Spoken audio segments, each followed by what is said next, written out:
All right, welcome one and all to another magnificent Terran Tuesday. And Woohoo! before we dive into our great topic, we'll be talking about romance today. Ooh la la. Let's see what some of our magnificent authors have been up to. I myself am a bit under the weather, so I'll be contributing Oh. minimally today. But how about you, Snow? What you been up to lately? What you been working on? Well, I'm working on my actually I'm going on with DNQFE, which is Drawn and Quartered Fan Edition. This week. I'm actually that's one of my shows that I do regularly, usually on Thursday nights around 7 o'clock p.m.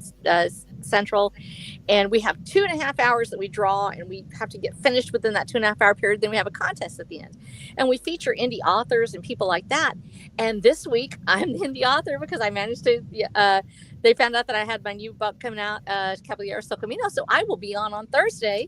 So I have been working on trying to get my reference material together, because when they draw the pictures, they want to see what the characters look like, and they will draw fan art of your characters from your books or your movies or whatever you're creating as an indie author. And so I was getting together because now I'm further into my series, and I wanted to explain it without giving spoilers, and it's really hard. So I created a slideshow that has my characters on it and an explanation of the world, and how it was sort of distilling it down into a way that I don't talk constantly, because you know me and you know that I have a tendency to get going on things and I get sidetracked. So I made sure that I stayed on point.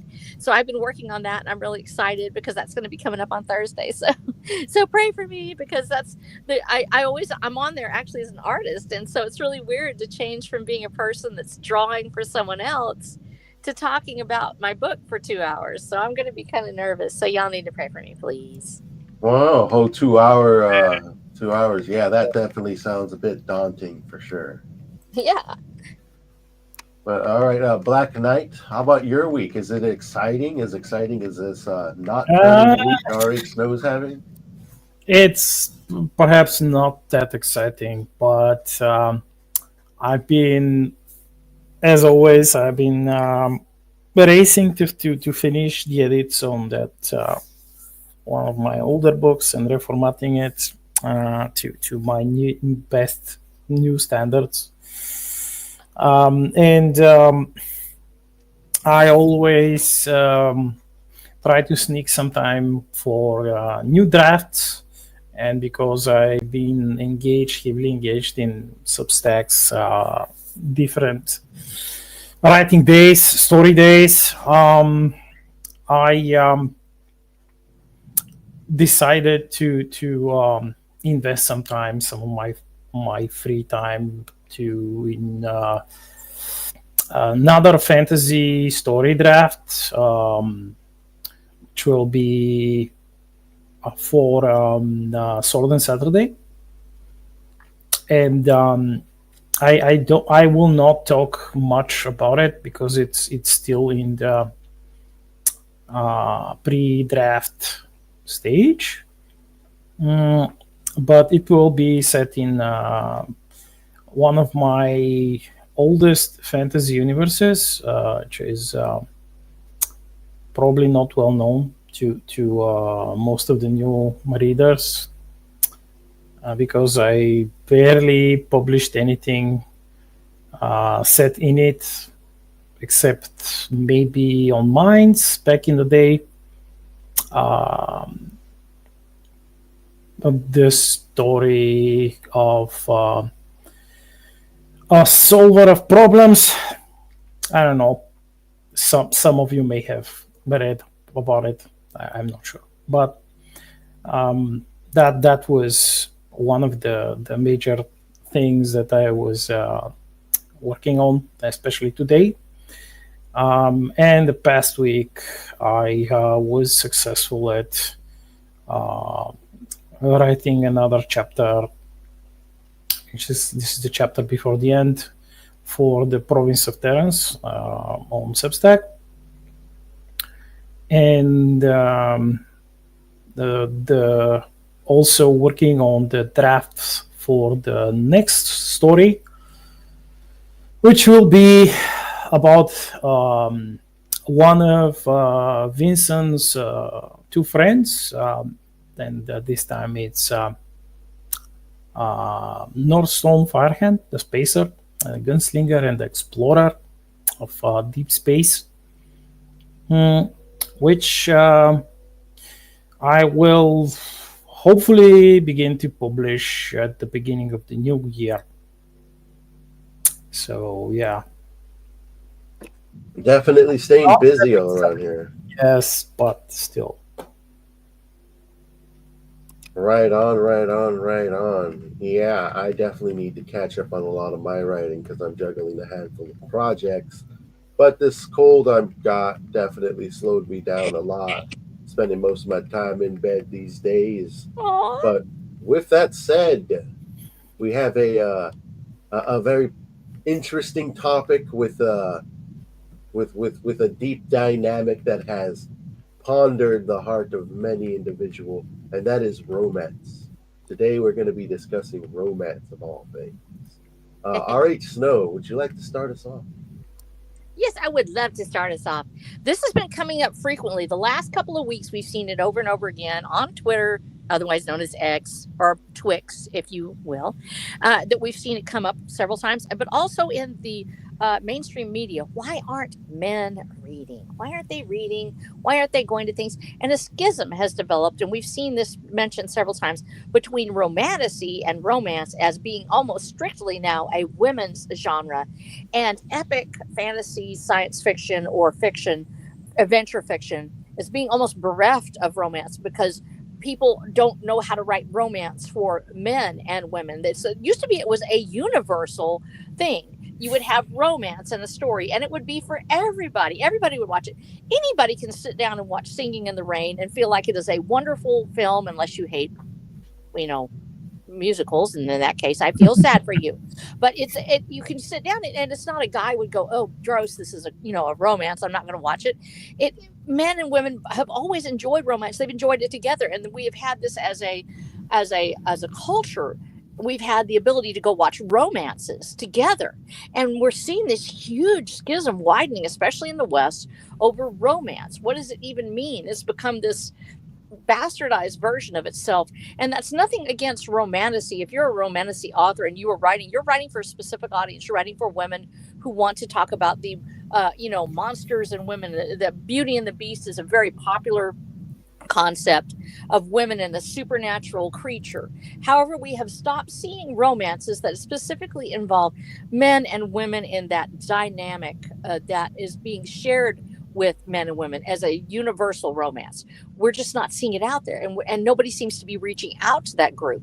And it's part of that loss that we're seeing in the West of men and women actually talking to each other, of men and women actually interacting with each other in a wholesome way. It's like we've been divided so much. We've been separated from each other so much that even women are no longer writing about men and women. They're writing about monsters and women. And it's always a monster. It's always something out there. And it will have male characteristics. Frequently it will have. And of course, this is separated from the sapphic romances and other romances like that. We're talking here about where a strong alpha male comes in and he's all this way and burly, and there's a sassy little female and she's talking with him. That's been shoved aside, and we instead see it where there's it's a couch romance. A man, it'll talk like a man, it acts like a man, but it's really a monster, because then it's okay to do that. It's no longer sexist. And so I think that we need to address this as a society. Yeah, I get you there. I've been 4 years because I mostly learned from the glorious feedback of my readers, and probably over 50% of my readers are women, which is surprising since I write epic pulp science fiction with heavy fantasy elements. And though I'm not accentuating on romance, it does exist, and perhaps what draws most of my female readers is the fact that uh, in my main book series, you can find exactly what you just mentioned about strong males and females who join together, and they create a family. They have children, and among many other things, which how should I put it, which draw in the core female audience. Of course, that other part, which is focused on more on the drama, the like dramatic side of romance, which in most of the cases is just that. It's just like you mentioned, coach romance, and the so-called man. It's is a violent, oftentimes violent protagonist, antagonist, maybe more like someone who has even sociopathic tendencies and is often an abuser. And I'm looking at you, 50 Shades of Grey. I'm looking at you. And I think that the mainstream audiences are almost as reserved into believing that this is the only way, this is the height of romance, but it isn't. It's just perpetuating delusions, and dangerous delusions at that. And because I had the wonderful experience of having friends who experienced themselves the so-called impossible and unrealistic, in quotation marks, love on first sight. I wrote about it, and I was criticized. Of course, it's like, no, how dare you? And yeah, if you remember, because you read my first book. Yes. And you remember how I was able to pull off reverse Sleeping Beauty. In my case, it was the Sleeping Marine. Yeah, but I managed to pull it off, and then this is why I attract most of my female readers. This is probably the main reason, and the other reason is Captain Arrington. Yes, you're a ladies' man. You're a ladies' author. Now, men love your stuff too, so that's it. You have a universal appeal, but there's definitely an appeal to the female audience. And I have sort of the opposite thing. I was doing I know on Twitter, the largest amount of my readers are men. Now, I have women that read my stories, but I was surprised and delighted to find out that men would say that when I would get positive reviews, but I was tricked into reading a romance, and I liked it. And it's because it's become such an onerous label. Romance is now associated primarily, it's almost like softcore porn. You're right about this, 50 Shades of Grey, things like that. They write it, and it's very descriptive, very graphic on the sexual content, not just tension, but the actual act itself. And a lot of men feel very highly uncomfortable with that because that becomes porn for them. And they're wanting to read a story, and it doesn't seem to fit in for them. In my story, I wrote Watcher of the Damned originally as an adventure romance And it is. I wrote the whole thing from start to finish pretty much as I just sit down and start writing. The characters show up, and I'm not a pantser completely, but I'm a plotzer, I guess you would say. I plotted out a lot of it. I knew this was going to be about two of my main characters, but other couples keep on showing up, people with different dynamics and different ways of interacting with each other. But the primary couple is the archetype of male and female.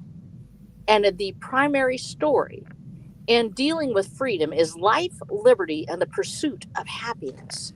And as we say in Caballeros del Camino, one of the villains is talking about it, says, we teach the intellectual to find happiness in learning. We teach the Epicurean to find happiness and pleasure. But the uneducated, uncultured everyman finds happiness in romance. He finds happiness in the idea that somehow he might find love somewhere. And when we take that away from the everyman, you take away his hope. This is what's happened in our modern culture.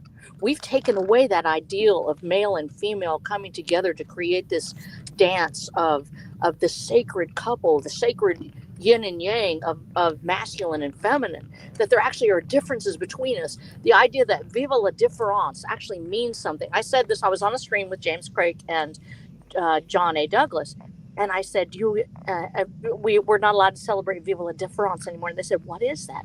We become so separated from that idea. It means long live the difference between men and women. And we've been taken away from that we can't celebrate the fact that if I put my hand on a man's hand and you touch it, and that rough hair on the back of his hand feels so different than my soft skin. There's a difference there when I twine my fingers into his, and his feel brawny and strong, and I've got these little slender fingers that I've got like possum paws. And there's something thrilling about being so different from this man that's sitting by my side. That's romance. That's the difference between male and female. And we actually get castigated for doing this. And I'm speaking this out of love, as I just had an encounter with a person who was reading my book as a person that was not as an actual reader, but was reading it more from a sensitivity reader's viewpoint. And they frequently said over and over again, well, you shouldn't say that. He was toxic. This was a toxic male. And she was giving in to him too much. She was doing too many things that he wanted, and that she should fight and stand up against him. Well, they do. I have a very much a battle of the sexes thing that goes on. I've got this great big watchers, this great big guy that's very ugly. He's not pretty at all. He's mutated, but he's still a man. He's still a human, and he still has male appetites, and he still sometimes thinks that he's also very romantic. He writes poetry. He's a wonderful person, and he is a killer by trade, but he's a romantic person. And so these things go together, this terrifying individual that also has this soft streak inside that he wants to explore. But he's not going to just roll over and play dead for Rose. That's not who he is. He doesn't suddenly fall in love with her and decide that he's going to do everything. I don't like doing that. And why are you going to eat meat? He's like, I eat meat because I have fangs. I'm going to go eat some barbecue. And he does it.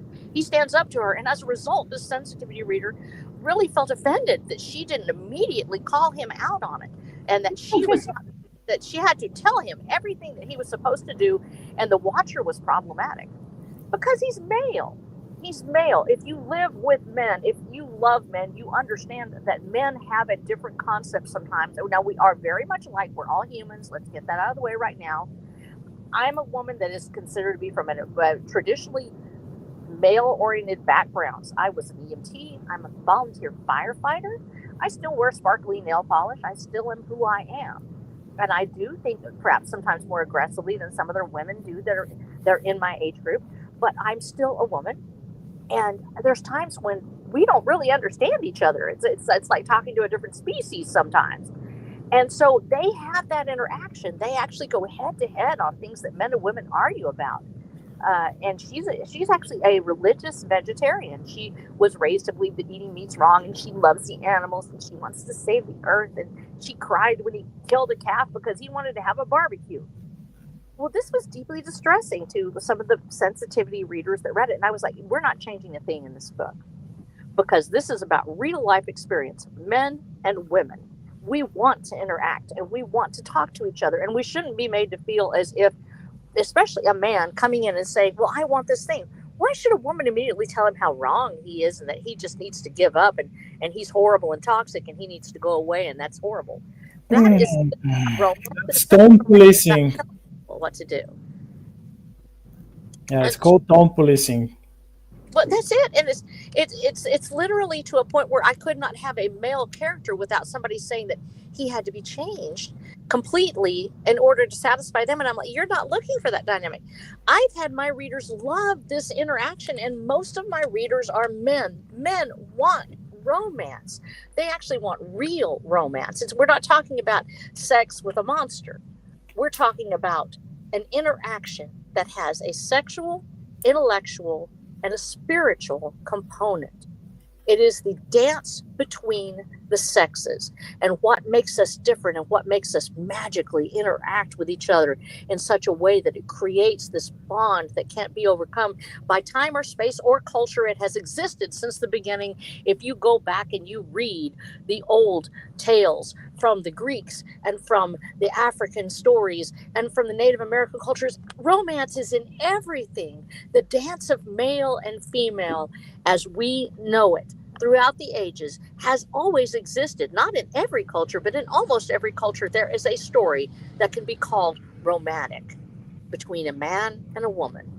And we are failing ourselves and our society if we do not celebrate who we are and start to write about it in such a way that men want to read it also. Romance is necessary. And in order for us to overcome the barrier that has been placed between the sexes now, between men and women, where men are so now sometimes afraid to even talk to a woman because she might declare that he has harassed her. And then a woman is afraid because a man might corner her and actually hurt her. We've become so terrified of each other now that we can no longer find each other in the crowd. And romance is the way we overcome it. It presents a template, it presents an ideal, something to work towards that shouldn't be completely outer space unattainable.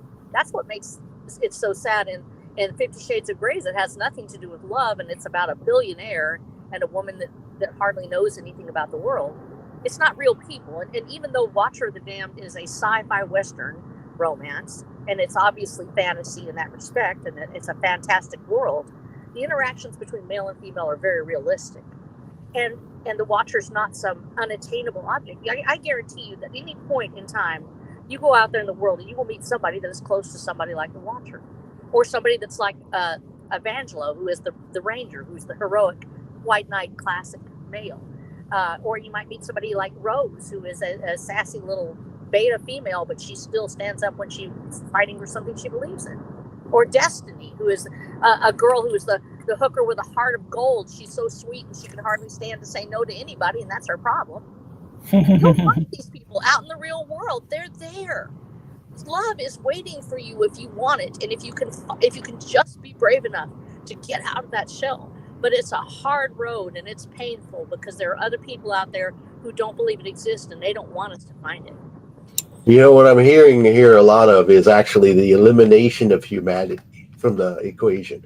Male is not allowed to be a male because it's toxic, and the female is not allowed to be a soft individual because it's toxic. No, she must take up the sort of male aspect. Therefore, eliminated the male from the role and eliminating the female role altogether.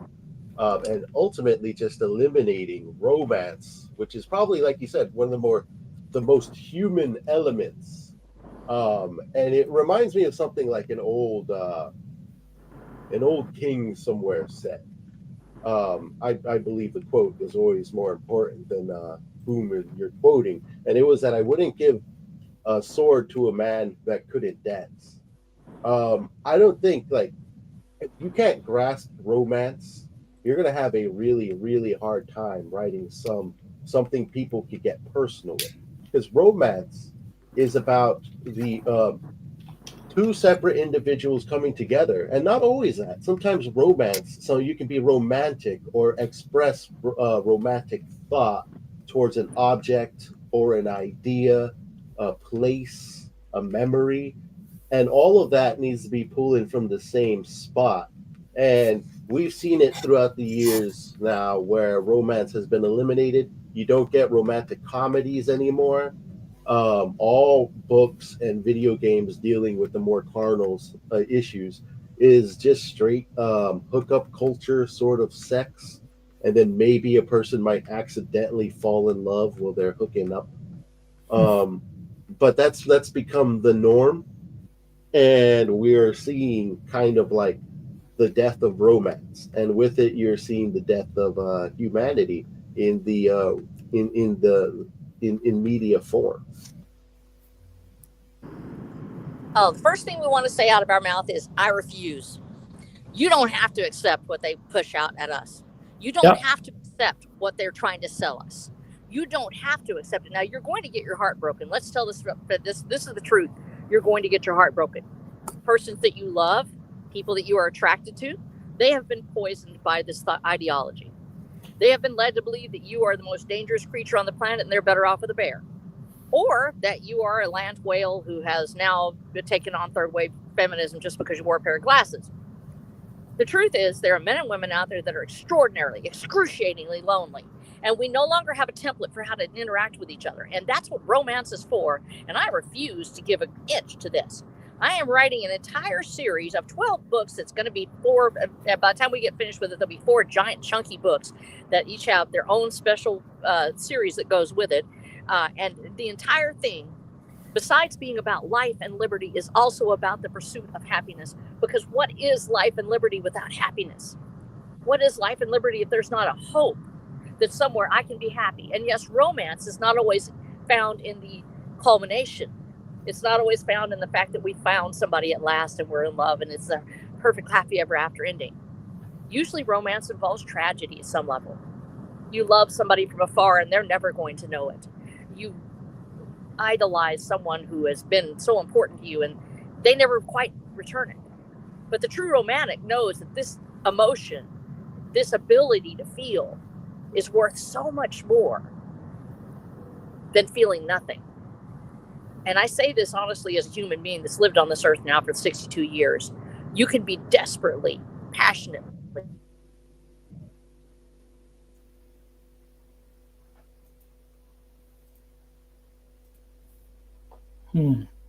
hopelessly in love you without any hope at all. I would rather die on that hill and be that person who felt it, who knew what it meant to love somebody and had it all burned down and walk away from it, than to never have felt it at all. And we have been robbed of that ability. And we're not going to stand for it anymore. We're going to write the stories. We're going to tell who we really are. We're going to be afraid, but we're going to move forward. And we're going to speak the truth about men and women and what it means for us to be us. And if you're lonely and if you haven't found someone, if that love for you has escaped you, then be the romantic you are. Be the longing person. Be the one who seeks and will roam the earth, seeking truth and beauty. You'll know it when you see it. But also be aware that there's somebody else out there just like you. Stop letting them lie to you about this. Stop letting them divide you. It's time for us to overcome it. It's time for us to shove it where it belongs. And if people tell us to stop talking about men and women and how much we love each other, realize that they're just the same death cult that's been trying to push all this other garbage on us and trying to eliminate humanity since the very beginning. They even may be individuals who simply abandoned love themselves. It's actually quite the radical thought if you think about it, the idea that a man should not act like a man. That's a very radical thought. Yes. We are who we are. We are humans. We are animals. We do not expect a bull to stop acting like a bull because somebody thinks bulls are bad. You know what? A bull is a bull. He's going to go over there and he's going to be real cute when he's little. He's going to get bigger. And then he's going to shove down that fence. And yeah, you've got to let the bull be the bull. That's the way it is. Or you send him off to, become ground beef. But the truth is, a bull is who it is. And nobody's ever in the history of mankind said, oh, that bull's not supposed to be that way. Why are we doing this to men? Why are we doing this to women? Yeah, it's definitely very unhealthy, and it's showing in the arts. And in fact, one of the reasons why I landed on this one, because I was the person that chose the subject, was because I heard a very romantic thing. And I thought, wow, it was from a 90s movie. The delivery from the actor was amazing. But it kind of showed how I was speaking earlier about how romance bleeds into things. And you can craft it in such beautiful ways where a person's heart can be shown in even the most dire or diabolical of deeds, practices, or circumstances. And this line that I heard was from a serial killer being asked, "Why do you kill people?" And his romantic line was, "Everybody wants somebody to come in, sweep them off their feet, and rid them of all their problems. For a precious few, I am that somebody." And then he rises off the ground with his murder weapon in hand. And I stopped. And I said, "That is very romantic in a very, very dark situation, but it bleeds so much character and only a handful of words that's wrapped up in this passion, in this dark expression from an absolute psychopath." And I thought, we need to explore romance because it's probably one of the deepest, most underrated and misunderstood practices and genres there is. Well, absolutely. I think you were going to say something. Black Knight.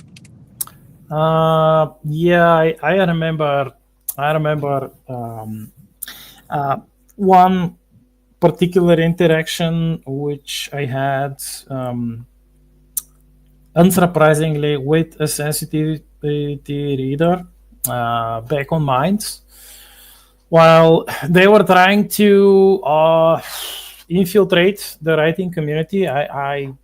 I'm not sure that they were successful because those were the golden days of Minds, and pretty much almost all of the indie authors were against it.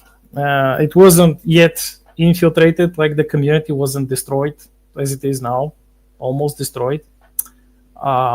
And she would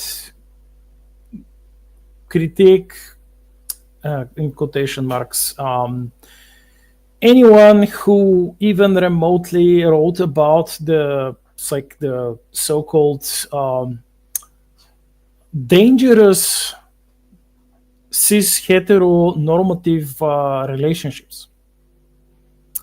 And when she posted a comment on one of my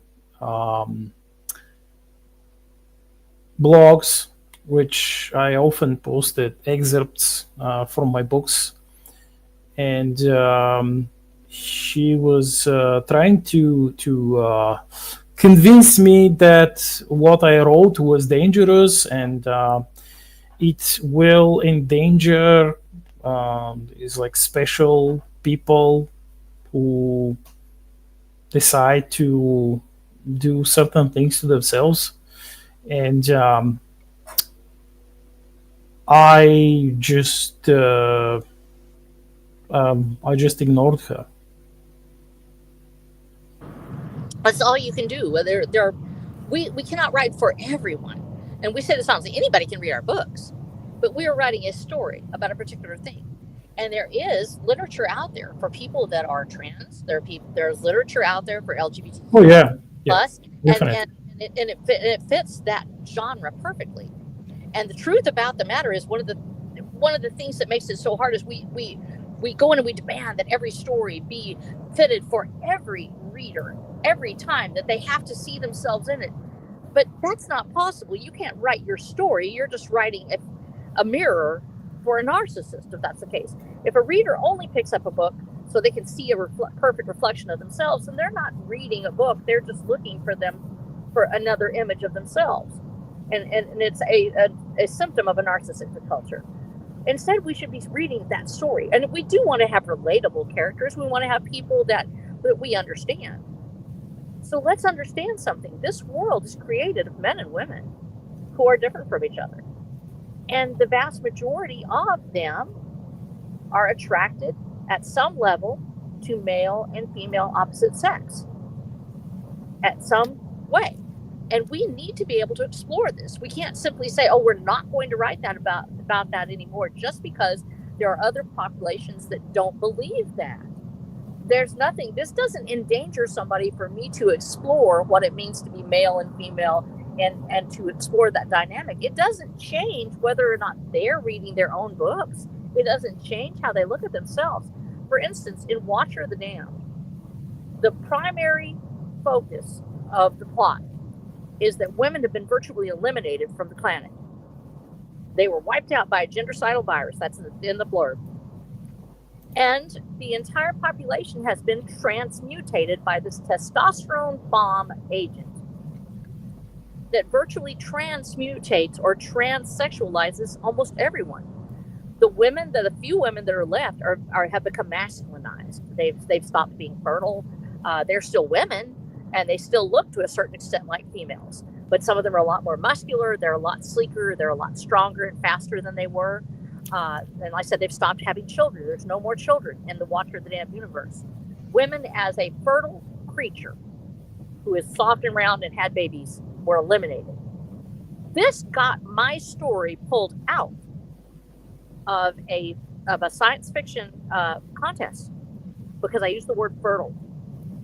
It's part of who we are. How dare you? How dare you, you Nazi? How dare you? Well, I think they thought it was a dude. They thought it was a dude because it talked about how incredibly masculine this book was. It never mentioned the fact that we actually have, yes, we do have females in the book. They're still female, even though they have been exposed to testosterone and they have a lot of it dumped in their system. And in fact, two of my greatest villains are female. One of the first villains in the book is female, and she's very powerful. But you have this one person that will rise up, and she is a complete anomaly, and it's Rose.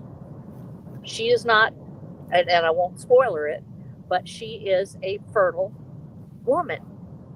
She has come out of a population that was spared from the bioagent, and she is trying to make her way through the world, and she comes in contact with a Watcher. And that dynamic between him and her, because women are so rare in this world, she's literally the last one on Earth for interaction with him. But the entire world is devoted to male. It's devoted to male interactions, and there is a high level of pansexualism. There's a high level of homosexuality because there are no longer women there, and so they're very comfortable with that. They have that. It's available for them. The rarity in Watcher of the Damned is a male-female dynamic. It becomes a anomaly, much like we're now seeing in our own literature, where it becomes an anomaly to talk about it. Watcher of the Damned has this anomalous relationship where it is now unusual in a minority to be a strong male and a female in a relationship. And so it is explored from that point of view, where you're in a world that's populated by over hyper-masculinized everyone with high sex drives, and there's no longer a family unit, and everybody can just have sex. In fact, it's a state-controlled thing. They encourage them to go out and have sex as long as you can have a high social score. You can do what you want to. That's what the system does. It controls sex, and it controls drugs, and it controls pleasure, and it makes sure that people get rewarded with those things, with liquor and drugs and sex. It encourages that, just like we see now in what in quotes romance, where it's just all about sex. What happens between Watcher and Rose is romance. It's a different thing. And in seeking his liberty from the system, and in seeking his pursuit of happiness, he finds that his hope is in Rose. And when I put this in front of one of the people that was reading it from a critical point of view, because they weren't actually a reader, they didn't pick up the book, they saw it and said they were doing a critique, and said, you can't say that. You cannot say that men find hope in women. This was somehow sexist. How is it sexist that men would find hope that a woman might love them? This is the destructive kind of rhetoric that tears apart humanity. When you say that we cannot love another sex, or find hope in them, or believe that they represent something beautiful or noble in the world. And so we have to refuse to write for people that no longer believe that. We can't write romances for people that don't believe in romance. Write romance for people that long for it. Write romance for people that want it, and write it from your own perspective. It doesn't have to be strong man with beta female. There's 7 different couples in Watcher the Dam that are actually primary couples in this story, and we follow their stories. And one of them is a very femme fatale woman who actually knows how to stab a man, and sneak off, and she takes out several of them. And she's in love with a kind of a guy that actually sort of, even though he's a very burly dude, he's actually simps for a woman that he was in love with a long time ago, and he's actually very soft-hearted in many ways. We have different kinds of male and female couples. We need to be able to interact, but there's still the male-female dynamic. There's still masculine and feminine. And I think we need to stop trying to cater to people who don't believe in masculine and feminine.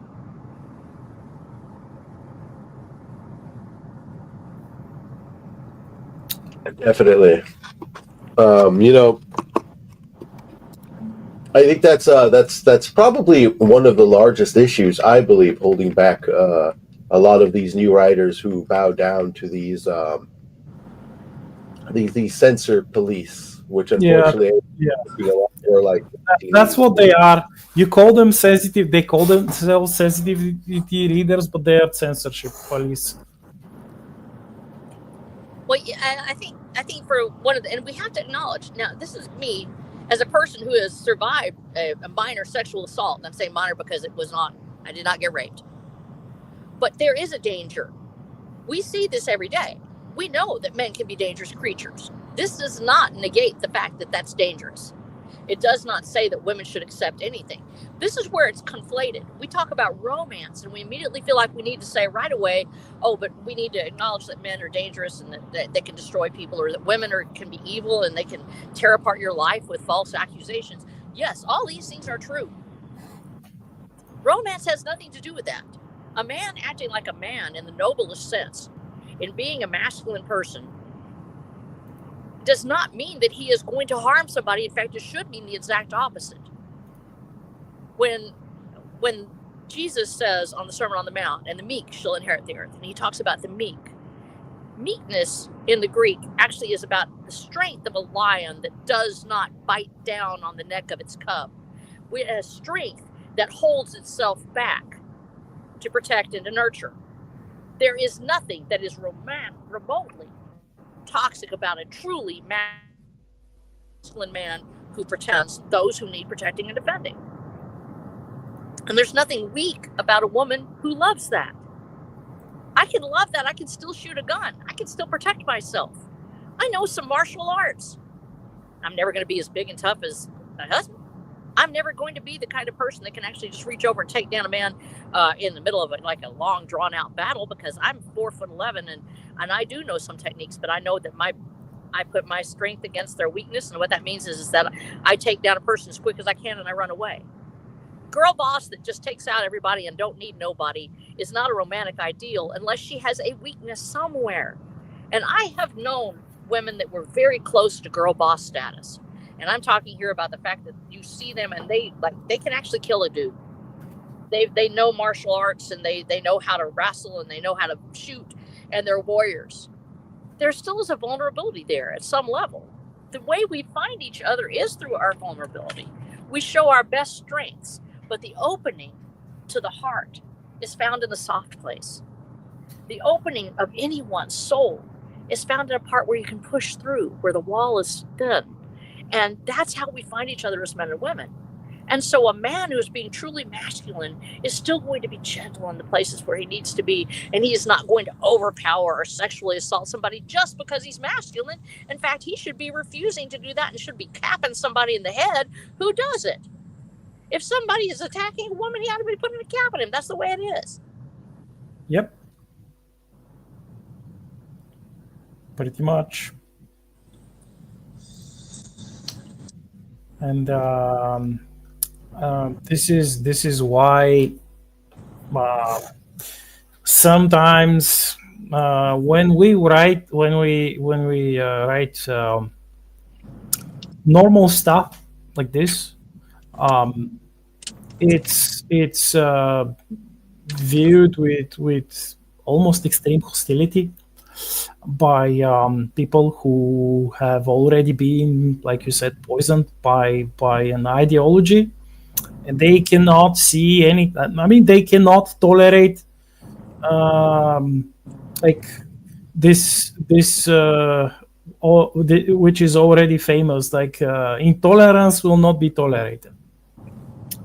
And then when they read something, or they watch something which is normal to them, this is like an attack on almost like a violent attack, like words or images are actual physical violence. They are so brainwashed and so delusional that they see that like it isn't in reality. And in many cases they themselves become physically violent. And you have multiple examples of this. You can watch a million YouTube videos, but in our own realm of writing and storytelling, this manifests in the form of the soft censorship of the sensitivity readers, who will tell you that you can't write that, you can't say that, you can't use this word, because it will it might offend someone, it might hurt them, it might hurt their feelings. This is it's quite similar to what I'm sorry for always going back to this, but I'm going back to it because it was true then. It's just used again, and in an almost exact same way. It's just the target is changed and the wording is changed. So back then, if you dared to use something which was like unsanctioned by the party, some idea or wording that was unsanctioned by the party, you're going against the grain. You're committing a sin against what the teachings of the party, the current teachings of the party, and you're not, in effect, you're not towing the party line, and you're unpersoned. And that was in the days long before the advent of social media. So to achieve the similar effect of like the unpersoning on social media, or canceling, you were lambasted before the entire collective of your workplace, your school, the bureaucratic apparatus that you were part of, like the directorate you were part of, and in most cases you were automatically, after that, you were automatically kicked out and labeled a dissident. And this is, mind you, without having any actual physical harm, without suffering actual physical harm. You were just unpersoned. Your party membership is revoked. You will probably never find a normal job. You'll have to scrape a living somehow underground. Work in the so-called dark economy. I simply had to go back and repeat that again, because it's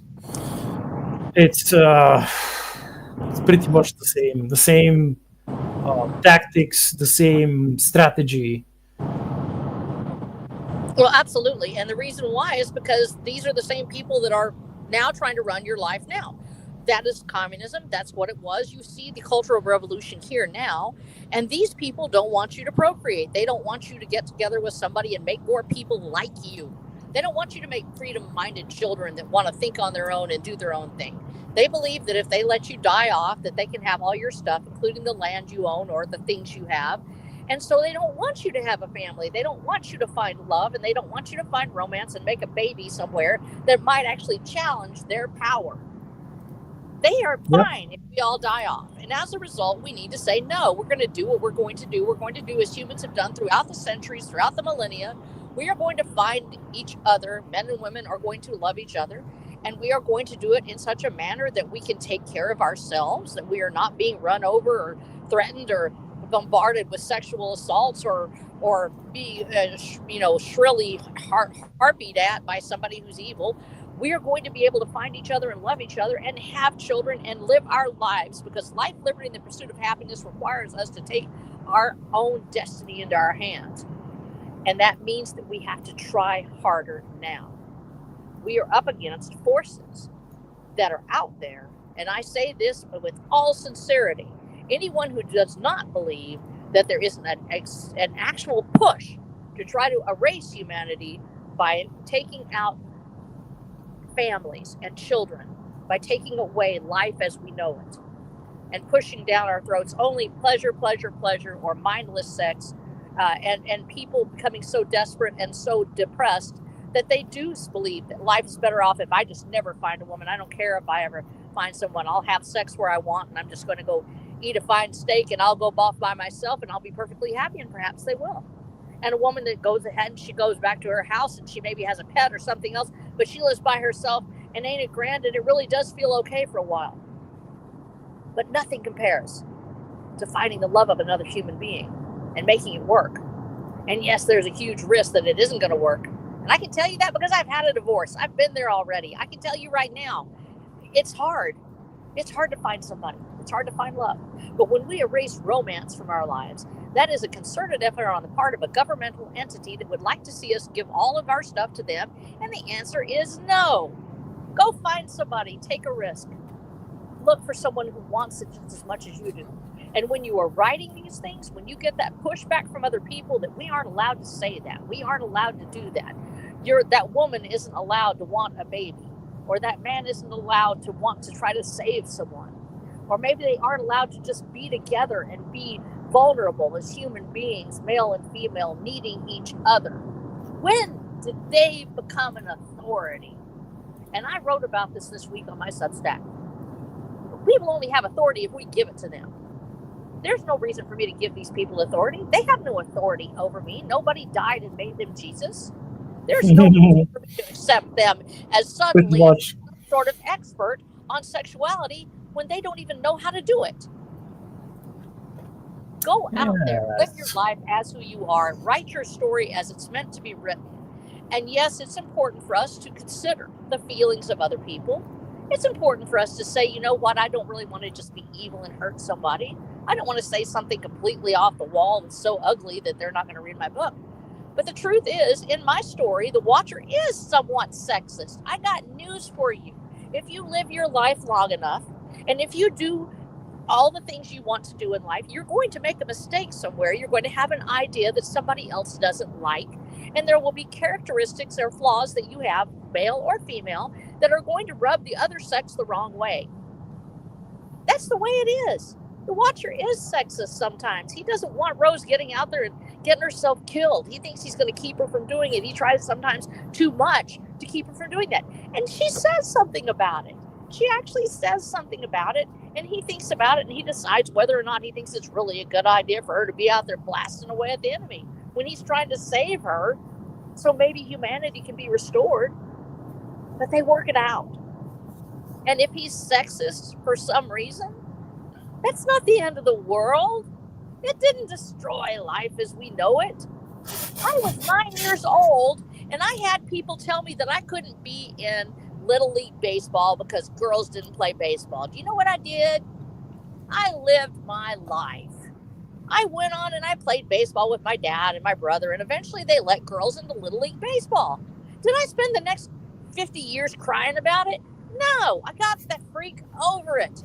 Move on. I became a firefighter. That totally ditched anything that I ever lost with somebody being sexist to me.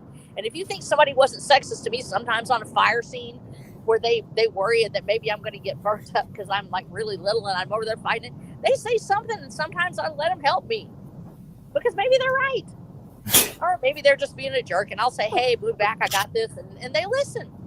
It's not the end of the world that a man actually That's says the it back. idea. That's exactly the idea. It's not it. You And live your life, and if a woman does something tacky, if she's out there whining and complaining about something, your life's not over. Just move on. It's okay. People make mistakes. They say stupid stuff all the time. It shouldn't be the end of romance because men are sometimes jerks and women are sometimes evil. It's just the way things are. Get past it. Move on. Find love. Do it and write about it. Yep. And because you've not read the second book in the series, I continuously, as I explored their relationships, their familial bonds, the growth of their love. Another word that we're not supposed to use. I often show the differences. Let's say, for example, between Ulrich and Vasilisa, who have different views on certain things because, and of course, they have like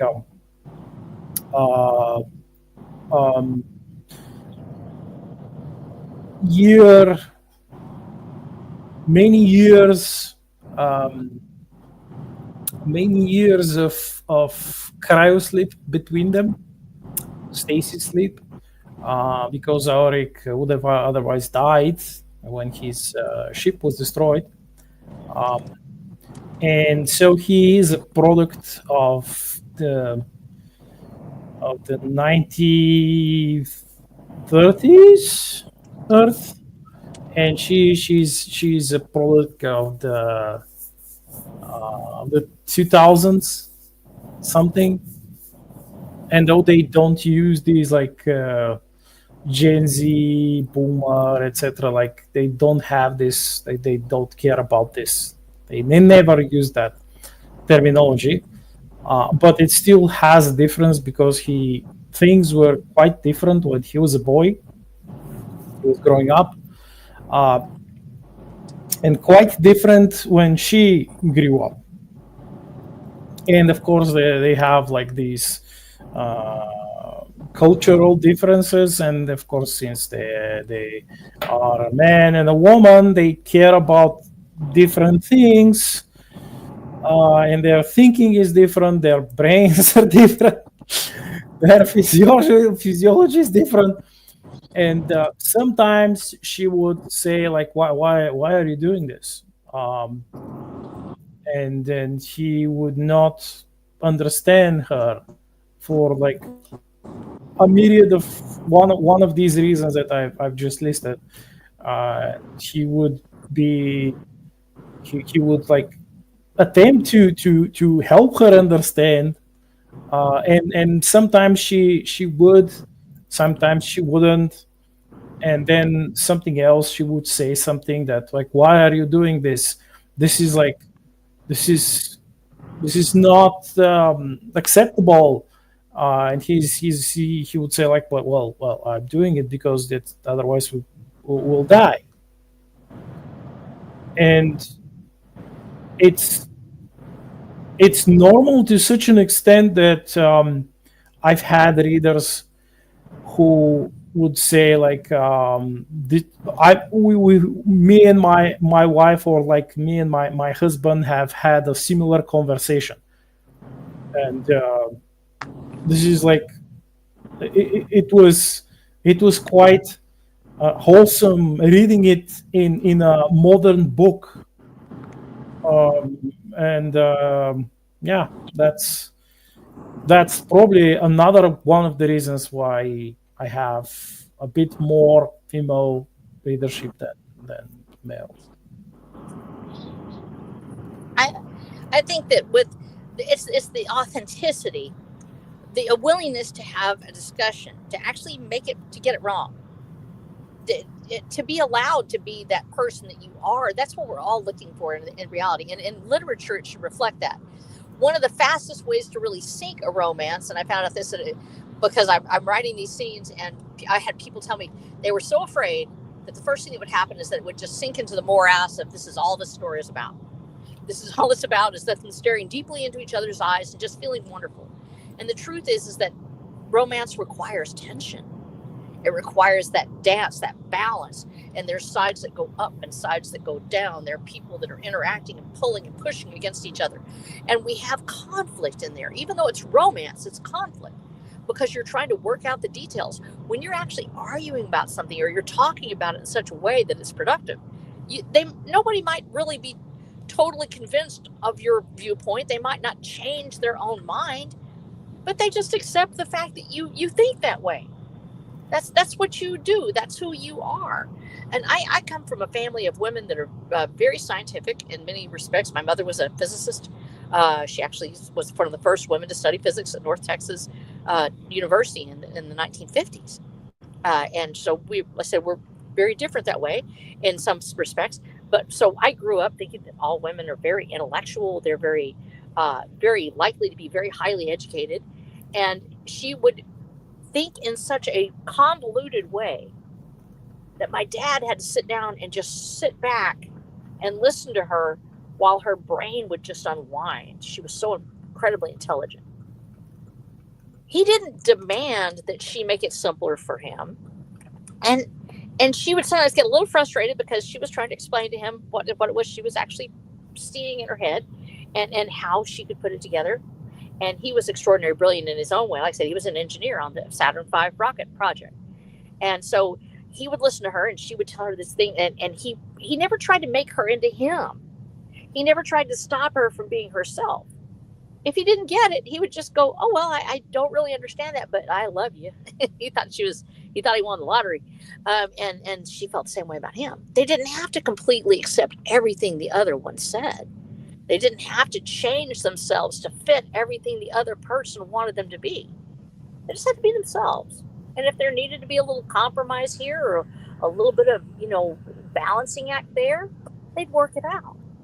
And I think that's where we're really losing. We have these people that are out there telling us that our story must conform to what they tell us. It's like a romance. When you have an editor and a writer, or you have a reader and a writer, there's an interaction and an interplay between them.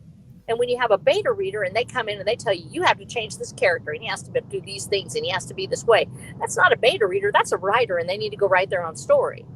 They need to write their story the way they think that it should be. And if you really believe that a man should act this way, and he should only do these things, and that these people should only interact in this way, then you need to go write that wonderful story for yourself. But as we're writing our stories, and we have this idea of romance, and let me be perfectly clear, everyone's idea of romance is slightly different. There are certain themes that are seen to be universal. There is that masculine, feminine energy that seems to be a universal thing throughout cultures all over the world. And I know James has seen it. I know he's not feeling very good, but I'm going to throw it back to him in just a minute to ask him about that. And it seems to be pervasive. It's not just a Western thing. It didn't show up with the West. It's always been here. So there is a universal picture of it, but there are subtle differences in between each person. Each of us has a little bit of a different idea of what truly is romantic to us. When we find that movie or that book or that song that just absolutely tears the heartstrings out and goes, this is what I've been waiting for, this resonates with me, this absolutely touches me where I feel that emotion, it is very highly personal. And the chances are you might pick up a book where you're really loving it, and then you read it and you go, man, that's not what I think of as romantic. Once again, it's not the end of the world. It's a situation where, as writers, we have to write what we believe is romantic. There are people out there that will want to read it, that won't be horrified by it. In fact, they may love it. But if we don't be honest with what we think is romance, if we don't try to delve, you have to feel it to write it. You have to know what it is you want. And if you're constantly trying to change your writing style to fit a particular audience or to fit only what your editor or your sensitivity reader wants, you are going to lose touch with the romance part of it. Allowing those differences between all of us, whether it's between writers and readers or it's between men and women, when we don't allow any difference at all, when we don't allow any subtle changes of heart, when we don't allow ourselves to be a different human than the person who is looking at us, that we lose the ability to have romance. Yep. Very true. Go ahead, Black Knight. No. It's your turn. My Yes, turn. What, you were throwing it at me for a particular reason? because I could see it on your little sandwich face, like that cultural difference, like when because you're over there on the West Coast. Have you? I mean, Yeah. is romance is it absolutely dead, or is it part of that culture still? Do you still have people that long? Well, I'm in a particular area in the West Coast, but I would say that I think that it's nearing its end. Now, what I mean by that is when we don't have these examples of romance for the next generation, they themselves have no idea what you're talking about. They need to see it and they need to feel it. They need to experience it. And without these, like, romance is very heroic. And without the heroes, the heroic nature of romance, um, you're really setting up one generation to either rediscover and make all the fumbles of the past generations, or just be completely alienated by it. I say this because I've seen this in my own upbringing. I was raised by a single mother feminist. That alone should tell you a lot. But everything she taught me about romance was a lie. And I found that out my first month of being a boyfriend to a girl. One Oh, of the biggest things was this, is that we were inundated in the 90s. You may hear somebody laughing like a maniac in the other room. They're playing with the dog. Dogs do that to people. aw, Dogs do that to people. You all look like maniacs when you play with your dogs. In the 90s, when I was growing up, the whole shtick was that, a woman is an individual. She's just like you. You wouldn't want anybody to constantly hit on you everywhere you go. So my first maybe 2 months in a relationship, this is funny, I gave my girlfriend zero compliments, and she sincerely thought that I did not find her attractive aw, because of it. But this is a portion of the death of romance, is that we are not setting up the next generation for success. Um, Romance between two human beings in general is not rocket science, and a lot of it you're going to see the same echoes throughout a multitude of generations, because we're all human beings. We go through the same stuff. Everybody likes forms of affirmation, but back then, you know, they were inundating us with, hey, don't be romantic, don't be this, don't be that, don't be all these things that the opposite sex actually does want. And that I had to learn through my first relationship then many years ago. But through that, having that experience, being in the driver's seat, unfortunately, I had to fumble along the way because I was not set up for success. Um, and in the end, it gave me a greater understanding of romance, because it's like you said, there's also the tragedy in it, there's also the pain, there's also seeing that other individual fumble. And then if you love them, you probably either A, fumble with them, or B, you don't turn your back on them. And you don't castigate them, because when you're in love with somebody, sometimes you get googly eyes and you're like, okay, I know you did wrong, but I'm going to be as soft as possible because, I'm definitely biased towards you. And when we look at modern day romances, all of that is gone. And if a person makes a mistake, they're instantly just castigated. Usually it's the male being castigated. And they have to become non-threatening. They have to become almost like removing all their individuality and just fall into place as a yes person in a relationship. And it's an extreme. It's an absolute extreme we're seeing in all forms of media. I would even point to probably one of the largest forms of media I seen it in was actually in the video game Baldur's Gate. Because if you Oh, compare the relationships between Baldur's Gate 2 and Baldur's Gate 3, you'll see that in Baldur's Gate 3, it's nothing but hookup culture. You go up to people, it's like, oh, do you want to have sex? And then you bang and it's over. Baldur's Gate 2, you have to actually earn a relationship with somebody. If you say one thing wrong, a person might be completely, or an NPC might be completely just turned off for the rest of the game, and then there goes the possible love interests there. Or if you're hitting up two different NPCs at once down the road, they're gonna kind of come together and say like, "Hey, we realize you're hitting us both up. What's going on here?" Like all these are true and tried dynamics between people that you can actually see in your head playing out. May it be in your life or in a high school setting. Um, but all of it's being replaced and simplified, dumbed down to such an extreme that we are indeed alienating the next culture because they're the ones playing these video games. They're the ones listening to the music. They're the ones reading the books, and they're the ones trying to grasp and get an understanding of what it means to love, what it's like. And if we can't give them an appropriate expectation, you're going to set them up for failure, and you're going to set them up for failure 10 times greater than I was set up for failure. And let me tell you, I was set up for failure, and that makes romance very frustrating. That's where the questions of, oh, well, I can't read your mind. How am I supposed to know? A lot of that comes from set expectations not met, and those expectations are not based in reality. And we are continuously setting up people up for failure. One of the things that I heard ever since I was a young man was, "Don't get married, don't get married," and now we're seeing that being fulfilled all around us.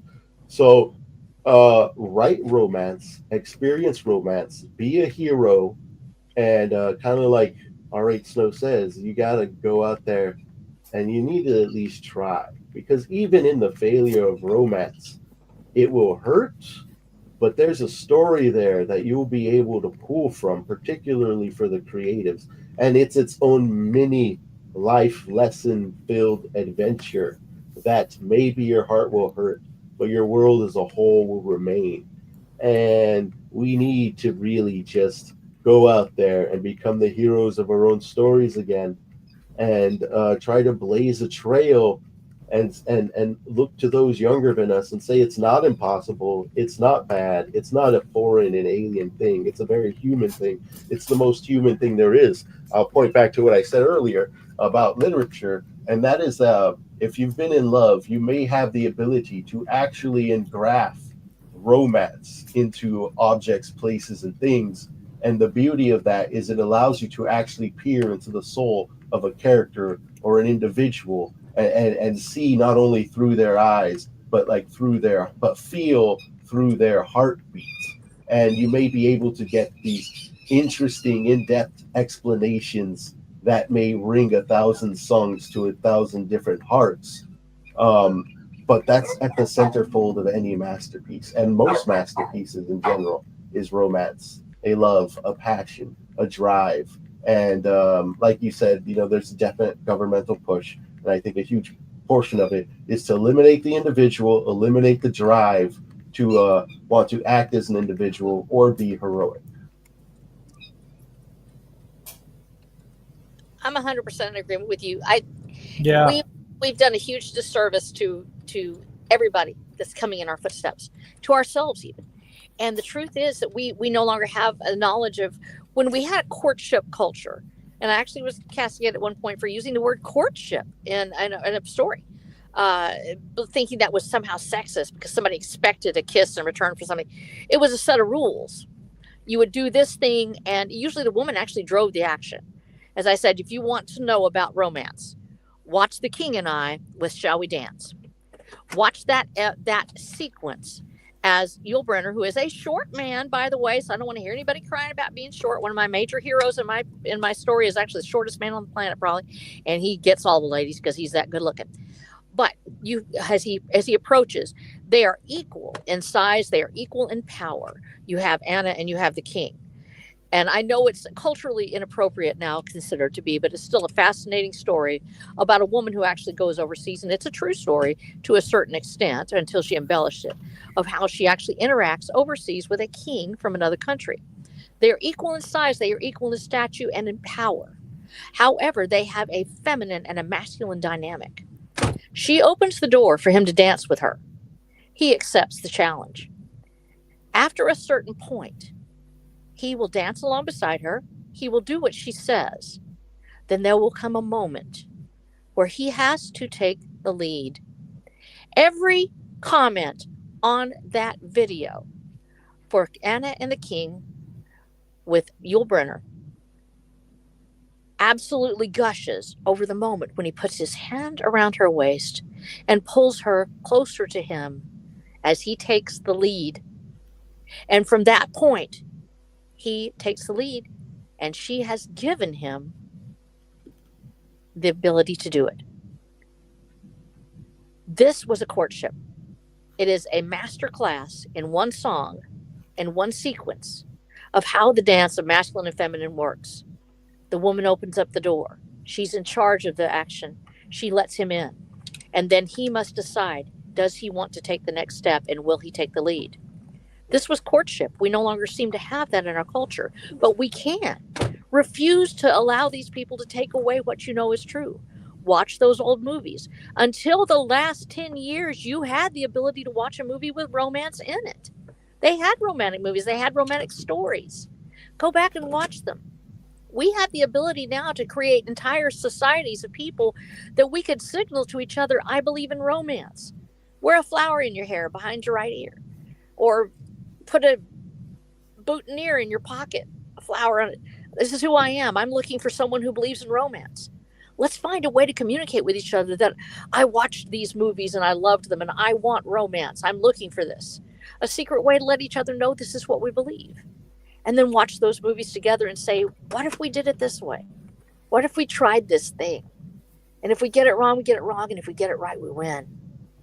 We can do that.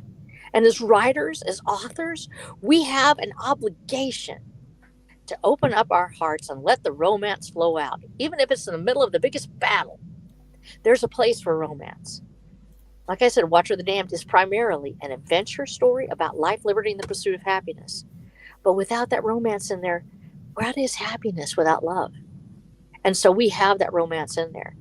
Put your ideas of romance, your longings, your hopes into your stories.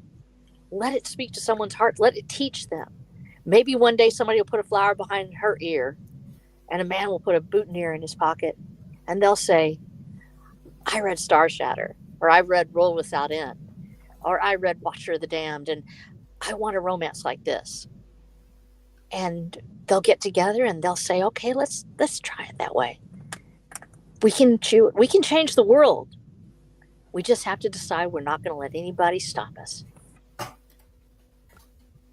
Powerful, powerful. We are less than 10 minutes till we wrap up the stream. Final thoughts. Let's start off with Black Knight. Final thoughts, and where can people find you? Well, if you are looking for serialized short stories and amateurish haiku, you can come and join me on the blackknight.substack.com. It's free.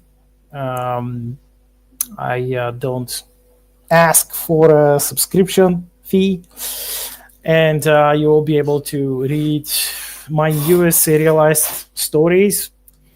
But if you wish to support what I do, you can go to Amazon and buy any of my Starshatter books. And you have the choice of two anthologies, short story collections, Mandate of Sword and Dragon and Blood of Tyrants, which are a great way to introduce yourself or a friend or a family member to this universe, this alternate history universe full of wholesome doom and uplifted species, and of course lasers and railguns and stuff. And then there is my brand new 100% fantasy, old school fantasy, Lord of Bones, which I've recently published. If this is your choice of fun, you can grab this one. Or if you like a bit more swords than railguns, well, then you can grab any of the Velin short novellas. They're Conan-esque style novellas, very pulpy. So yeah, that's about me.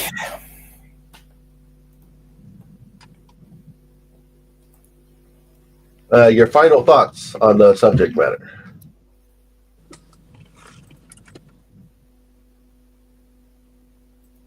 Who, me or Black Knight? Black Knight. Oh, I forgot. So, well, how should I put it? I agree that we must.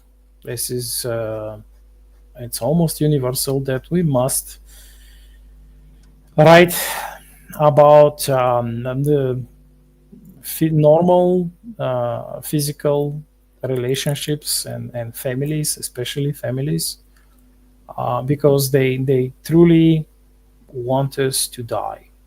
They just want us gone. As some say, we are the carbon they want to reduce. Yeah. And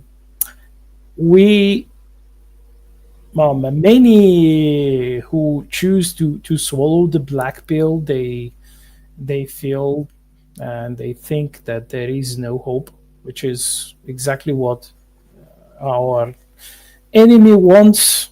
And they have been so bold lately that they're openly announcing their plans, that they want us to own nothing, to be these like nameless drones, even sexless, androgynous, which is the easiest way to control someone who has no aspiration, no hopes for anything, and they're just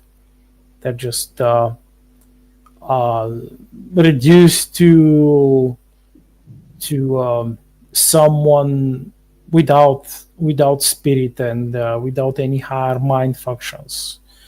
And this is what happens when you remove one of the most wholesome and most hope-inspiring things like romance. Righteous, indeed, dear sir. Well put. R.H. Snow, what are your final thoughts, and tell us where you can find you? Yes, okay. We'll start with final thoughts because I'm with Black Knight 100%. And by the way, yes, very pulpy, very exciting. Go to his Substack, look it up. You have to be able to refuse. You have to be able to see that you have a right to want love, to want romance, to want happiness. You're not delusional. You're not afflicted. You're not abnormal to want these things. You are not toxic to want these things. You are not a weakling to want these things. Love each other. Go find each other. Refuse to be a part of the culture that would slam everything to the ground and say that there is no love, there is no hope. All there is another gray tomorrow with no end in sight because the state decided they wanted everybody to hate each other. Fight back. Go be yourself.